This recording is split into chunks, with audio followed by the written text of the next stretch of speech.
Hi everyone, today I am discuss about motion of center of mass. Center of mass study कर रहे थे हम। तो centre of मास का मोशन कैसा होता है, मोशन ऑफ सेंटर ऑफ मास, जो सेंटर ऑफ मास कैसा मोशन करता है। देखो ये मोशन करता है यूनिफॉर्मली एक्सीलरेटेड मोशन करेगा। देखिए हम कैसे शो करते हैं इसके मोशन को। सपोज करो हम ये डिस्कस कर चुके हैं, अगर किसी सिस्टम में कितने पार्टिकल्स हैं। सपोज करो सिस्टम में पार्टिकल कितने हैं। Suppose for a system of N particles, system of N particles की बात कर रहे हैं, यानी कोई बॉडी है उसमें क्या होते हैं, पार्टिकल से मिलकर बना होता है, बहुत सारे पार्टिकल्स जिसके एन पार्टिकल से बना होता है। तो इसमें हम ऑलरेडी कैलकुलेट कर चुके हैं कि पोजीशन वेक्टर के टर्म्स में हम उसका position vector of centre of मास के टर्म्स में इंडिविजुअल मासेस को लिख सकते हैं। सपोज टोटल मास क्या है, m है, m इंटू ये r क्या है, पोजीशन वेक्टर है, यानी RCM लिख दिया, r पोजीशन वेक्टर का सेंटर ऑफ मास लिखा है मैंने। ये क्या होगा, m1 into r1 plus m2 into r2 plus m3 into r3। ऐसे नंबर ऑफ पार्टिकल्स हमारी उस बॉडी में कितनी है, n पार्टिकल्स है। सपोज ये क्या है आपका mn इंटू rn, ये इक्वल है। हमने कहा कोई बॉडी है उसमें कितने n पार्टिकल्स हैं, तो हम उसका सेंटर ऑफ मास लिख रहे हैं, यानी in terms of position vector के टर्म्स में m इंटू RCM। r क्या है, पोजीशन वेक्टर का सेंटर ऑफ मास, m क्या है, m1 r1 plus m2 r2 plus m3 r3 and so on m1 rn। इसको हम डिफरेंशिएट कर देते हैं, differentiating with respect to t, with respect to time के रिस्पेक्ट हम इसको डिफरेंस करते हैं, देन वी गेट, तो हमें क्या मिलेगा, तो m इंटू m तो कांस्टेंट है, मास तो फिक्स होता है 2 kg 3 kg 4 kg, तो m कांस्टेंट है। तो यहां पर वेरिएबल क्या है, ओनली पोजीशन वेक्टर, ये डिस्टेंस क्या है आपकी वेरिएबल है। तो इसको हम क्या लिखेंगे, m into drcm upon dt plus is equal to m1 common आए, सॉरी m1 तो कांस्टेंट है, बाहर आ जाएगा, इसको हम डिफरेंशिएट नहीं कर सकते हैं, ये आ जाएगा आपका dr1 upon dt plus m बाहर m2 बाहर आया dr2 upon dt plus m3 बाहर आया तो dr3 upon dt and so on.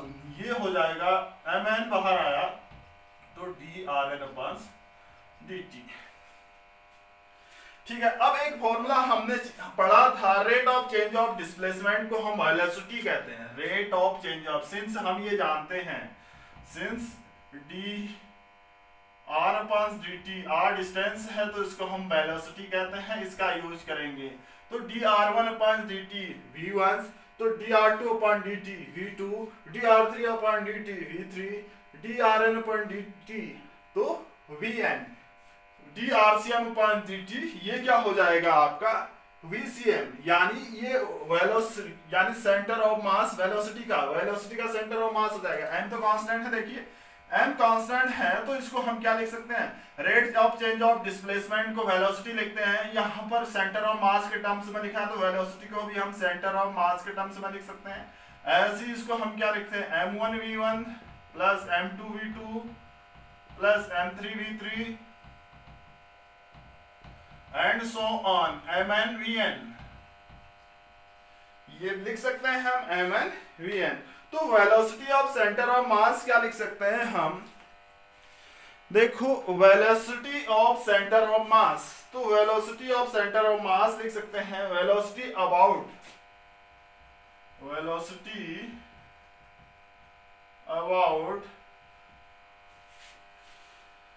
Centre of मास,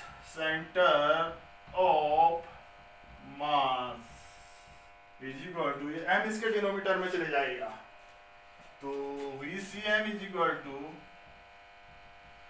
ये summation of i equal to 1 to n mi और i अपॉन m, ये कैपिटल नीचे डिनोमिनेटर में आ गया, तो ये क्या होगा, velocity about centre of mass, VCM is equal to, देखो ये इसके नीचे चले गया आपका, किसके नीचे, ये M1 V1 M2 V2 M3 V3 sorry MVI होगा ये,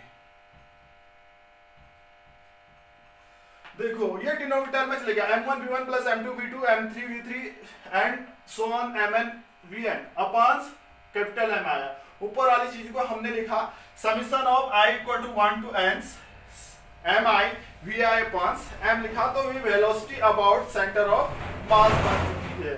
ठीक है, ये तो हो गया इक्वेशंस, यानी ये कैसे मोशन कैसे कर रहा है सेंटर ऑफ मास। देखो पहले क्या था आपका पोजीशन के वेक्टर, फिर वेलोसिटी, ऐसे ही हम एक्सेलरेशन भी फाइंड करेंगे इसका, अगेन डिफरेंशिएटिंग।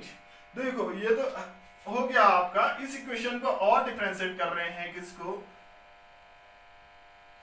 इसी इक्वेशन को, इस इक्वेशन को डिफरेंशिएट कर रहे हैं, किस इक्वेशन को, मैं इसको इक्वेशन x दे देता हूं, again differentiating equation x with respect to, again differentiating x with respect to time, इसको और टाइम के रिस्पेक्ट में हम क्या कर रहे हैं, डिफरेंशिएट करते हैं।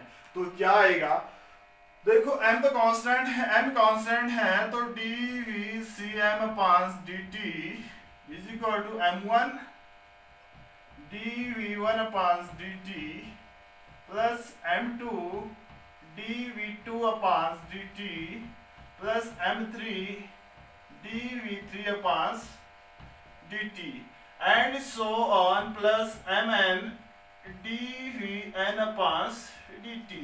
इस x को हमने t के रिस्पेक्ट में डिफरेंशिएट किया है, तो वो इस टाइप से आता है। फिर हमने एक चीज और पढ़ी थी, क्या, एक चीज और पढ़ी थी कि rate of change of velocity is equal to acceleration होता है, dv upon dt is equal to होता है हमारा एक्सेलरेशन a लिखते हैं। तो यहाँ पर dv अपॉन dt है, तो एक्सेलरेशन का सेंटर ऑफ मास आ जाएगा, m1 dv1 upon dt a1, m2 dv2 upon d2 को हम a2 लिखेंगे, a3 और an, तो क्या हो जाएगा m इंटू ये बन जाता है आपका m इंटू ACM, इसको ये लिखेंगे m1 a1 plus m2 a2 plus m3 a3 and so on plus mn an।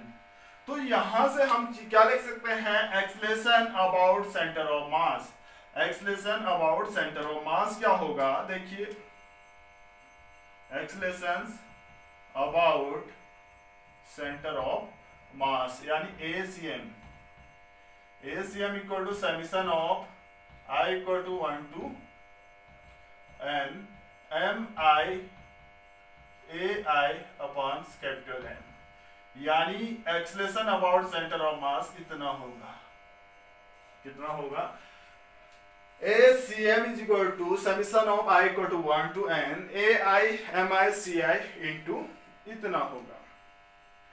ठीक है, अब देखो इसी की बात करते हैं, इसको मैं इक्वेशन y दे देता हूं, ऊपर वाले को इक्वेशन y। इस इक्वेशन y में F1 इक्वल टू क्या होता है, m1 इंटू a1। सपोज मैं कह रहा हूं m1 a1 क्या है, रिजल्टेंट फोर्स है, तो हम क्या लिख सकते हैं, देखो फ्रॉम इक्वेशन y से हम क्या लिखेंगे, फ्रॉम इक्वेशन y से, तो हम जानते हैं but F equal to ma होता है, m इंटू a होता है। इक्वेशन y से हम क्या लिखते हैं, देखो इसको हमने लिखा m into ACM is equal to F1 plus F2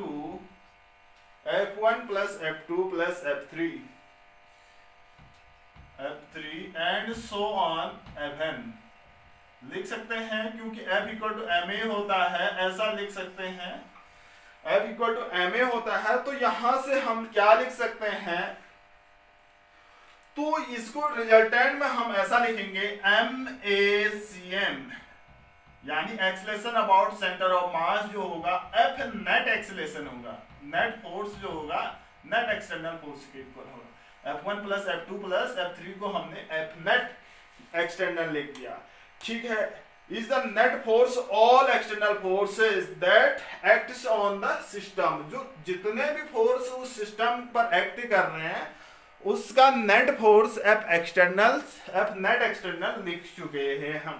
तो यहां से हमने क्या निकाला, एक तो निकाला